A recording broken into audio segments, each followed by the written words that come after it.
आर्थिक, राजनैतिक, भौगोलिक, सामाजिक र अन्य विविध कारणले मातृभूमि नेपालबाट टाढा आज लाखौं नेपाली विश्वका विभिन्न कुनामा छरिएर रहेका छन्। भौतिक रूपमा टाढा भए पनि भावनात्मक रूपमा सदैव मातृभूमिप्रति समर्पित भई केही गरौं र मिलेर समृद्ध मुलुक बनाऊ भन्ने हुटोटी हामी प्रत्येक गैर आवासीय नेपालीमा छ। हामी दूरीका रूपले पर पक्कै छौं, तर भावनात्मक, सांस्कृतिक र आध्यात्मिक रूपमा जोडिएका छौं, एकताबद्ध छौं। यही एकताको डोर बुलन्द बनाई हर एक नेपालीलाई एकै सूत्रमा बाँध्ने उद्देश्यका साथ स्थापना भएको हो गैर आवासीय नेपाली सङ्घ। सन् 2003 अगस्तमा लन्डनमा सम्पन्न गैर आवासीय नेपालीहरूको एक भेलामा व्यापक छलफल भई सोही वर्षको 11 अक्टोबरमा काठमाडौँमा पहिलो विश्व सम्मेलन आयोजना गरी स्थापना गरिएको गैर आवासीय नेपाली सङ्घ गैर आवासीय नेपाली सम्बन्धी ऐन 2064 तथा नियमावली 2066 अनुसार विधिवत रूपमा नेपाल सरकारको परराष्ट्र मन्त्रालयमा दर्ता भएको संस्था हो। आफ्नो स्थापनाको 18 वर्षसम्म आइपुग्दा हाल विश्वका 82 देशमा यस संस्थाको सञ्जाल विस्तार भइसकेको छ भने संस्थामा 80,000 भन्दा बढी सदस्य आबद्ध छन्। राष्ट्रिय समन्वय परिषदहरू गठन गरी अन्तर्राष्ट्रिय स्तरमा नै स्थापित, सङ्गठित र परिचालित हुन सक्ने नेपाली मूलको गैर सरकारी अन्तर्राष्ट्रिय सञ्जालको रूपमा आफूलाई विकसित गर्न सक्नु यसका उपलब्धिका उदाहरण हुन्। स्थापना कालदेखि नै प्रत्येक 2 वर्षमा अन्तर्राष्ट्रिय महाधिवेशन मार्फत अन्तर्राष्ट्रिय समन्वय परिषदको पदाधिकारीहरूको चयन गर्दै 8औं महाधिवेशनसम्म संस्थाले 5 जना अध्यक्षहरूको कुशल नेतृत्व प्राप्त गरिसकेको छ। गैर आवासीय नेपाली सङ्घको मुख्य भिजन भनेकै संस्थामा व्यापक सहभागिता, उत्तरदायी र पारदर्शी एनआरएनए, लगानीमा योगदान गर्न सक्ने सम्मानपूर्ण वैदेशिक रोजगारीको वातावरण बनाउन पहल गर्ने, सिप, ज्ञान र नवप्रवर्धनलाई मुलुकभित्र भित्र्याउने, बहुआयामिक रूपमा मुलुकको समृद्धिमा सहकार्य गर्नु हो। लामो रस्साकसी, अथक मेहनत र परिश्रमबाट आज यी लक्ष्य उद्देश्यको परिणाममुखी प्राप्ति हासिल गरी स्मार्ट एनआरएनए को अवधारणालाई मूर्त रूप दिन सक्नुले गर्विलो महसुस गराइरहेको छ। एक पटकको नेपाली सदैव नेपाली भन्ने पवित्र अवधारणाका साथ हामी सदैव मातृभूमिसँगको हरेक प्रहरमा साथ रहेका छौं। देश दुखे हामी पनि दुखेका छौं अनि खुसीमा रमाएका छौं। विकासमा हातेमालो गर्दै समृद्ध मुलुकको सपना पूरा गर्न हामी पनि जुटेका छौं। विश्वभरिका नेपालीलाई सङ्गठित गर्नु मात्रै गैर आवासीय नेपाली सङ्घको उद्देश्य पक्कै होइन, बरु विभिन्न क्षेत्रमा बहुआयामिक योगदान गर्ने हुटहुटी छ। युवादेखि महिला, श्रमिकदेखि व्यावसायिक, विज्ञदेखि सामान्य गैर आवासीय नेपालीको लागि संस्था समर्पित छ। हाल 9औं महाधिवेशनबाट कुमार पन्तको अध्यक्षतामा गठित अन्तर्राष्ट्रिय समन्वय परिषदले विगतबाटै सुरु तथा परिमार्जित र समयानुकूल नीतिगत एवं विविध संस्थागत गतिविधि अघि बढाइरहेको छ। गैर आवासीय नेपाली सङ्घले भूकम्पको आर्तनादमा होस् वा महामारीको यस विषम अवस्थामा पनि आफ्नो कर्तव्य निर्वाहमा कुनै कसर बाँकी राखेको छैन। भूकम्पपछि बास र थातथलो गुमाएकाको पुनर्स्थापनालाई आफ्नो मेगा प्रोजेक्टको रूपमा अघि मात्रै सारेन, यस संस्थाले त्यसलाई पूरा समेत गर्यो। आज ती 573 घर धनीको हाँसो हामीले कमाएको सबैभन्दा ठूलो सम्पत्ति पनि हो। नमस्कार। गैर आवासीय नेपाली सङ्घ विश्वभरि छरिरहेका सम्पूर्ण दाजुभाइ दिदीबहिनीहरूलाई म आज लाभ्राको गोपसेपा एनआरएन नमुना बस्ती पुगेको छु। अबको आउने 2 हप्ताभित्र यो काम सम्पूर्ण सिधाउने धेरै जसो 95-96% हामी सिधिसकेका, बाँकी कामलाई सम्पूर्ण गर्नको लागि पनि हामीले चाहिँ यहाँ पुरा मिटिङबाट एउटा पारित गरेर आएको छु। अबको दिनमा चाहिँ वैशाखको 12 गते दिनमा चाहिँ हामीले चाहिँ यसलाई चाहिँ पुरा आधिकारिक नै हामीलाई चाहिँ ह्यान्डओभर गर्नको लागि चाहिँ हामीले यो अगाडि बढिरहेको छु। यसको साथसाथमै विश्वभरि डोनरहरूले चाहिँ हाम्रो एनआरएनबाट पनि $1 देखि भएको मान्छे धेरै दियो र नदिने, $1 पैसा उठाउने, सबैको पैसा उठाएको डोनर सबैलाई र बाहिरबाट पनि हामीले चाहिँ सहयोग पाएको छ। बाहिर संस्थाबाट पनि चाहिँ अहिले जुन छ स्विजरल्यान्डतिरबाट, हामीले इटालीबाट धन्यवाद पनि दिन चाहन्छु। फेरि गोप्से पार्कभित्रमा चाहिँ एउटा हेर्दाखेरि नेपाल अधिराज्यबाट कहीँ पनि छैन। यो एनआरएनको पनि एउटा इतिहासमा नाम रहने छ। यसकारण सम्पूर्णलाई चाहिँ अब हाम्रो ढिलो भएको भने अब हामीले चाहिँ काम चाहिँ सिद्धिने फाइनल पुगिरहेको छ। त्यस्तै भन्दै म आज तपाईँहरूलाई यहीबाट पनि म यो गोप्से पार्कबाट पनि तपाईँहरूलाई सबैलाई जानकारी दिन पनि चाहन्छु। अबको दिनमा आउनुहोस्, तपाईँहरू पनि आफ्नो गोप्से पार्कमा पुग्दाखेरि हाम्रो एनआरओ प्रोजेक्ट हो भनेर तपाईँहरू थाहा पाउनुहुन्छ। नेपालको संविधानमा गैर आवासीय नेपाली नागरिकताको व्यवस्था हुनु ठूलो उपलब्धि हो। स्मार्ट एनआरएनए, घुम्ती ब्लड बस, नमुना शौचालय र 10 अर्बको परियोजना सङ्घले अघि बढाइरहेको छ। त्यसका लागि नेपाल सरकार 7वटा प्रदेश, काठमाडौँ महानगरपालिका र सम्बन्धित स्थानीय तहसँग सङ्घले सहकार्य गरिरहेको छ। गैर आवासीय नेपाली सङ्घले आफ्नो भूमिका मातृभूमिप्रतिको आस्था, कर्तव्य र दायित्वलाई पूरा गर्न दोस्रा पुस्तालाई पनि समेट्दै लगेको छ। इतिहासमै पहिलोपटक दोस्रो पुस्तासहित गैर आवासीय नेपाली खेलाडीहरूले राष्ट्रिय खेलकुद समारोहमा सहभागी भएको पल वास्तवमै गर्विलो बन्यो। नेपाल सरकारले ठूलो उत्साहका साथ घोषणा गरेको भिजिट नेपाल 2020 स्थगित हुनु पूर्व नेपाल लगायत विश्वका कयौं मुलुकमा सङ्घका राष्ट्रिय समन्वय परिषद मार्फत नेपाल फेस्टिभल, सांस्कृतिक आदान प्रदान कार्यक्रम मार्फत नेपाललाई विश्व समुदायसँग जोड्ने काममा ठूलो उपलब्धि हासिल भयो।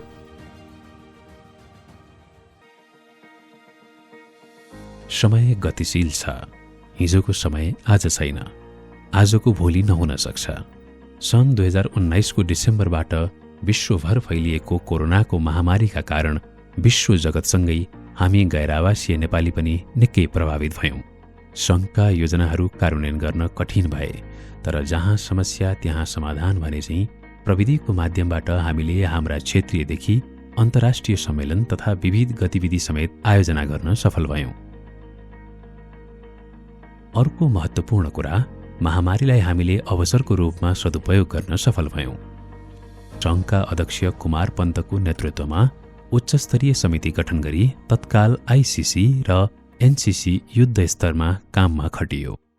कोरोना आउने बित्तिकै यो महामारीको रूपमा आउनेछ भन्ने हामीलाई लाग्ने बित्तिकै गैर आवासीय नेपाली सङ्घले एउटा उच्चस्तरीय कार्यदल बनाएर आफ्नो काम सुरु गरेको थियो।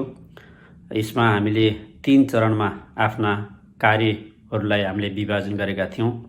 पहिलो चरणमा यो कस्तो खाले रोग हो, यसबाट कसरी बच्नुपर्छ र यो रोग फैलन नदिनको लागि के गर्नुपर्छ भनेर यो जनचेतनामूलक कार्यक्रम गैर आवासीय नेपाली सङ्घले अगाडि सार्यो। यो यस अर्थमा पनि जरुरी थियो कि हाम्रो खाडी, मलेसिया लगायतका देशहरूमा धेरै श्रमिक साथीहरू हुनुहुन्छ र उहाँहरूलाई यो रोगको बारेमा जानकारी नभइरहेको अवस्थामा हामीले एउटा स्वास्थ्य समिति समेत बनाएर, स्वास्थ्य उपसमिति बनाएर प्रभावकारी ढङ्गले यो रोगबाट बच्नको लागि जनचेतनामूलक कार्यक्रमहरू सम्पन्न गर्यौं।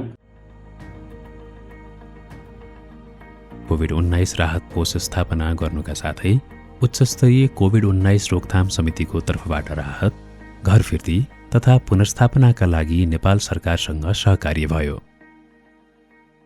विभिन्न देशका नेपालीहरूले पठाएका राहतलाई सङ्कलन गरेर गैर आवासीय नेपाली सङ्घले नेपाल सरकारलाई antigen test kit, PPE, IR gun, shoe cover, KN95 mask जस्ता 4,16,94,051 रुपियाँ बराबरको स्वास्थ्य सामग्रीहरू उपलब्ध गराइसकेको छ।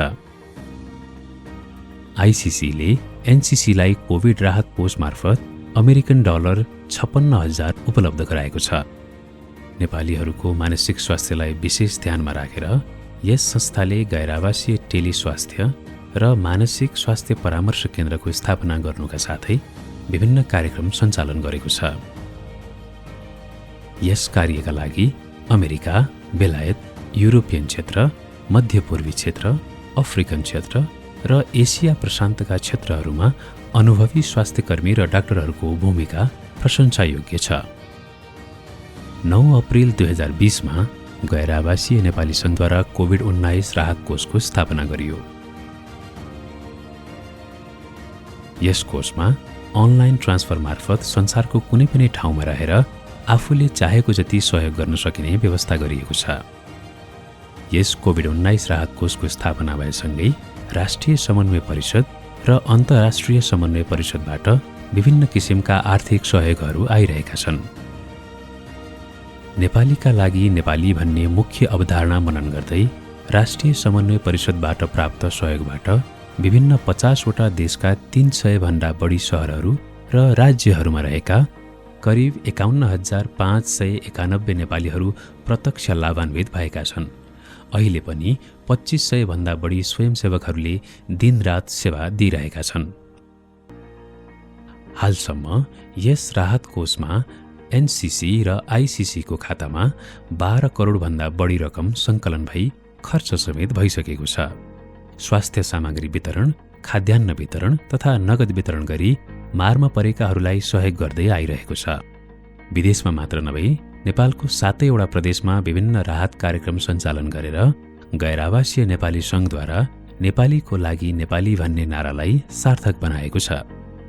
कोभिड-19 को यो अवस्थामा गैर आवासीय नेपाली सङ्घले देश तथा विदेशमा रहेका नेपालीहरूलाई सर्वसुलभ तरिकाले सुविधा प्राप्त होस् भनेर 24 घण्टा हेल्पलाइन नम्बरहरू उपलब्ध गराएको छ तथा वेब पेजहरूको विकास गरेको छ। सामाजिक सञ्जालहरूमा शैक्षिक सामग्रीहरूको माध्यमबाट जनचेतना फैलाउने कार्य होस् वा संसारका 82वटै मुलुकमा फैलिएका आफ्ना पदाधिकारी र स्वयंसेवकहरूको व्यापक परिचालन गरेर होस्, कोभिड-19 सँगको विश्व लडाईँमा गैर आवासीय नेपाली सङ्घ सधैँ नेपालीको साथ रहेको छ। कोभिड-19 को समस्यासँगै निम्तिएको सबैभन्दा जटिल समस्या भनेको मध्यपूर्व लगायतका मुलुकहरूमा विभिन्न कारणले गर्दा अलपत्र परेका नेपाली कामदारहरूको सकुशल स्वदेश फिर्ती अर्को चुनौतीपूर्ण पक्ष थियो। त्यसका लागि विभिन्न राष्ट्रिय अन्तर्राष्ट्रिय सङ्घ संस्थाहरूको सहकार्यमा सङ्घका उपाध्यक्ष एवं वैदेशिक रोजगार तथा कल्याणकारी विभागका संयोजक डाक्टर बद्री केसीको संयोजकत्वमा एक उच्चस्तरीय आयोग गठन गरी एनआरएनए कोभिड-19 response to Nepali migrant workers relief and repatriation programme सञ्चालन भइरहेको छ। विभिन्न दात्री संस्थाहरूद्वारा प्राप्त सहयोगबाट विदेशमा रोजगारी गुमाएर बेरोजगार भएका, राहदानीको म्याद सकिएका, कागजात नभएका लगायतलाई यस कार्यक्रम मार्फत राहत तथा उद्धार गरिएको छ। यस्तो विकटको अवस्थामा हाम्रो रिसोर्सले मात्रै पुग्दैन, हामीले अन्य रिसोर्सलाई मोबिलाइज गर्नुपर्छ भनेर वैदेशिक रोजगार विभागले रिलिफ, रिपार्टेसन र रिहेबिलिटेसनको कार्यक्रम तय गरेर नेपाल सरकार र अन्तर्राष्ट्रिय सङ्घ संस्थाहरूसँग सहयोगको लागि हामीले प्रपोजल तयार गरेर पठायौँ र सौभाग्यवश आइएलओले हामीलाई 10 करोडको सहयोग उपलब्ध गराएको छ। यो सहयोग अन्तर्गत गत अगस्तदेखि आउने मेसम्म हामीले वैदेशिक रोजगारमा गएका साथीहरूलाई सहयोगको कार्यक्रम सञ्चालन गरेका छौँ। मलेसिया र मिडल इस्ट मात्रै नभएका संसारभरि हामीले केही समस्यामा परेका नेपालीहरू छन् भने हामीसँग सम्पर्कमा आउनुहोस् भनेर हामीले इन्फर्मेसन गरेका छौँ। अस्ति भर्खरै मात्र 22 जना काम्बोडियामा अल्पत्र परेका 8-9 महिनादेखि अल्पत्र परेका नेपालीहरूलाई हामीले उद्धार गरेर नेपाल ल्याएका छौँ। खास गरी मध्यपूर्वका देशहरू र मलेसियामा थुप्रै उद्धार र सेवक कामहरू गरिएका छन्। यस कार्यक्रम अन्तर्गत अत्यन्तै कठिन अवस्थामा रहेका झन्डै 10,000 नेपालीहरूलाई विदेशमा राहत तथा उद्धार गरिएको छ। नजरबन्द तथा जेलमा परेकाहरूलाई कानुनी सेवा प्रदान गर्नुका साथै अन्य धेरै सपोर्ट गरिएका छन्। यस कार्यक्रम अन्तर्गत कुल रकम करिब 10 करोड मध्ये करिब 2 करोड 75 लाख बराबरको राहत तथा उद्धार कार्यमा खर्च भइसकेको छ। गन्तव्य मुलुकहरूबाट काठमाडौँ आइपुगेका 862 जनालाई यातायात खर्च उपलब्ध गराउनका साथै गन्तव्यसम्म पुर्याउन सहयोग गरिएको छ। करिब 14 लाख बराबरको स्वास्थ्य सामग्री प्रदेश 1, 2 र 7 मा वितरण गरिएको छ। यस्तै महामारीका कारण मानसिक विचलनको शिकार भएका नेपाली कामदार लक्षित आत्महत्या रोकथाम सम्बन्धी तालिमहरू, स्वास्थ्य सचेतना कार्यक्रम समेत गरेका छौँ। 6000 जनालाई खान तथा बस्ने व्यवस्था मिलाउनुका साथै 600 जनाको PCR टेस्ट गर्नका लागि सहयोग र 500 जनाभन्दा बढीलाई मनोसामाजिक सेवा प्रदान गरिएको छ। यस्तै विभिन्न कारणले विदेशमा नजरबन्दमा परेका 160 नेपालीहरूको लगायतको लक्ष्य यस कार्यक्रमको छ। यसरी गैर आवासीय नेपाली सङ्घको कोभिड-19 response to Nepali migrant workers relief and रिपाट्रिएसनले धेरैलाई उद्धार मात्र गरेको छैन, अल्पत्र परेका हजारौँ नेपालीलाई स्वदेश फर्काएर पुण्यको काम गरेको स्वयं विदेशबाट उद्धार भई नेपाल फर्किएका कामदारको अनुभव छ। आफ्नो समस्यामा मरहम लगाएर स्वदेश फिर्ता गरिदिएकोमा उनीहरू गैर आवासीय नेपाली सङ्घप्रति आभारी भएको बताउँछन्। मलाई चाहिँ घरमा अलिअलि समस्या परेको, विदेश जानु पर्यो, त्यहाँ एजेन्टले भन्यो त्यो यो काममा यति सेलरी छ भनेर पठायो, तर चाहिँ जुन कुरा भन्यो त्यो केही पनि थिएन। त्यही भएर म कुवेतमा काम गर्न सकेन। कुवेत कम्पनीबाट बाहिर भयो, बाहिर गयो। त्यही कोरोनाले त्यो लकडाउन सुरु भयो, त्यो पैसा काम केही पाएन, खानाताना रुमतुम केही थिएन। अब के गर्ने हो त्यही सोच्दै त्यही भएर म साथीको रुममा जाँदाखेरि पुलिसले मलाई समायो अनि उसले भन्यो टिकट दे अनि घर पठाउँछु। त मसित केही थिएन, मेरो आफन्त कोही छ नेपाल कुवेतमा। त्यही भएर म एनआरआईको अध्यक्षलाई सम्पर्क गर्नुभयो, उसले मलाई सहयोग गर्यो। कोरोनाको यो लडाईँ लड्न एक्लो प्रयास पक्कै पर्याप्त थिएन। महामारीको लडाईँ लड्न यसमा नेपाल सरकार, विदेशस्थित कूटनीतिक नियोग, गन्तव्य मुलुकका सरकार, गैर सरकारी निकाय एवं विभिन्न सङ्घ संस्थाहरूको सहकार्यप्रति हामी आभारी छौँ। नेपाल सरकारले पनि गैर आवासीय सङ्घको कामलाई मुक्त कण्ठले प्रशंसा गरेको छ। यो सङ्कटको बेलामा गैर आवासीय नेपाली सङ्घका अन्तर्राष्ट्रिय समन्वय परिषद र देशका राष्ट्रिय समन्वय समितिहरूले अत्यन्त जिम्मेवारीपूर्वक नेपालीहरूलाई आवश्यक परामर्श दिने काउन्सिलिङ सेवा, रोजगारी गुमाएकाहरूलाई खाना र बस्नका निम्ति विभिन्न राहतहरू, बिमारी भएकाहरूलाई औषधोपचार र स्वास्थ्य कर्मीहरूको सेवा पुर्याउने त्यो पक्ष र जति बेला नेपालले नेपालीहरूलाई स्वदेश फर्काउने क्रम सुरु गर्यो, त्यो फर्काउने क्रममा त्यो रिप्याट्रिएसनको प्रक्रियामा पनि असाध्यै जिम्मेवार भूमिका खेल्नुभयो। हाम्रा दूतावास नभएका ठाउँहरूमा, हाम्रा राजदूतहरू नभएका, हाम्रा कूटनीतिक प्रतिनिधिहरू नभएका ठाउँमा गैर आवासीय नेपाली साथीहरूले आफै एक किसिमले राजदूत जस्तो बनेर, आफै एउटा नेपालको प्रतिनिधि बनेर जसरी सहयोगी हातहरू अगाडि बढाउनु भयो, जसरी सङ्कटको बेलामा त्यहाँका नेपालीहरूलाई न्यानो साथ दिनुभयो, त्यो एकदमै कहिले पनि बिर्सन नसकिने खालको छ। र त्यसले एकचोटि गैर आवासीय नेपाली सङ्घको महत्त्वलाई जबरजस्त ढङ्गले पुष्टि र प्रमाणित गर्ने काम पनि गरेको छ। यस क्रममा उहाँहरूले जुन ढङ्गले फन्ड रेजिङहरू गर्नुभयो, जसरी खाद्यान्न लगायत, लत्ता कपडा लगायत अन्य विभिन्न खालका सहायताहरू, अस्थायी सेल्टरहरू निर्माण गर्ने कामहरू गर्नुभयो र आफ्नो सङ्गठनमा आबद्ध अथवा गैर आवासीय नेपालीको हैसियतमा रहनुभएका विभिन्न डाक्टरहरूलाई, चिकित्सकहरूलाई समेत नेटवर्कमा राखेर जुन ढङ्गले परामर्शका कामहरू गर्नुभयो, त्यसले नेपालीहरूलाई महामारीको विरुद्ध लड्ने एउटा शक्ति र एउटा चाहिँ आत्मविश्वास प्रदान गरेको मैले ठानेको छु। सङ्घले विगतमा पनि सामाजिक र परोपकारी कामलाई प्राथमिकतामा राखेकै हो। देवघाटमा वृद्धाश्रम बनाएर पुण्यको काम गर्नुदेखि शङ्खमूल पार्कको निर्माण, झन्डै 1 अरब बराबरको परोपकारी परियोजनाहरू हामीले सम्पन्न गर्यौँ। सङ्घले हाल 10 अरब लगानी भित्र्याउने लक्ष्य राखेको छ। ज्ञान, सिप र प्रविधि भित्र्याउन पहल गर्दै गैर आवासीय नेपाली विश्व विज्ञ सम्मेलनको दोस्रो संस्करण पुरा गरिसकेको छ। महासचिव डाक्टर हेमराज शर्माको संयोजकत्वमा अक्टोबर 9, 2020मा दोस्रो NRN विश्व ज्ञान सम्मेलन सम्पन्न भएको थियो। नेपाल सरकारको सहकार्यमा भएको उक्त सम्मेलनमा 16 देशका विज्ञहरूले 210 कार्यपत्र पेश गरेका थिए। विज्ञहरूबीच कसरी सहकारी गर्न सकिन्छ भन्ने विषयमा मन्थन गर्दै 2 वर्ष पहिले विश्व ज्ञान सम्मेलन सफलतापूर्वक सम्पन्न गरेका थियौँ। उक्त सम्मेलनमा नेपाल सरकार र डायस्पोराका नेपालीहरूबाट प्राप्त सहयोग र हौसलाले यस दोस्रो विश्व सम्मेलनलाई नयाँ उचाइका साथ आयोजना गर्न ठुलो मद्दत मिलेको छ। पहिलो विश्व सम्मेलनमा प्रस्तुत कार्यपत्रका निचोडको श्वेतपत्र नेपाल सरकारलाई बुझाएका थियौँ। उक्त सम्मेलनले दिएका केही नीतिगत सुझावहरू नेपाल सरकारले कार्यान्वयनमा ल्याएकोमा हामीलाई थप ऊर्जा मिलेको छ। गैर-आवासीय नेपाली नागरिकता तथा गैर-आवासीय नेपाली ऐनको लेखन तथा कार्यान्वयनका लागि पहल गर्नुका साथै नेपाली भाषा, साहित्य, संस्कृति तथा सम्पदा प्रवर्धनलाई तीव्रता दिएको छ।